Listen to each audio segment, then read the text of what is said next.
anniversary. Semoga kedepannya Okey Wash tambah maju, tambah sukses, dan bisa memberikan informasi kepada teman-teman yang lain. Sukses selalu, Pak.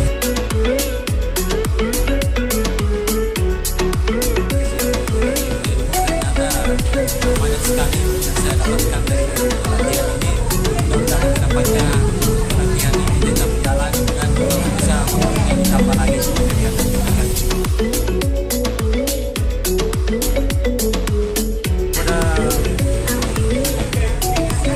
laundry Okey, karena bisa saya memberitahu saya tentang tujuan Karpet ini.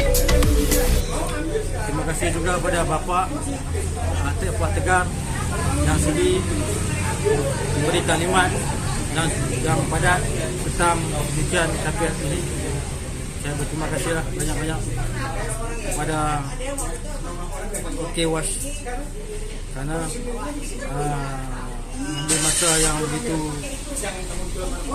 lama untuk menitik beratkan tentang penelitian Karpet ini. Semuanya berjalan dengan lancar, padat, dan keadaannya amat menyenangkan.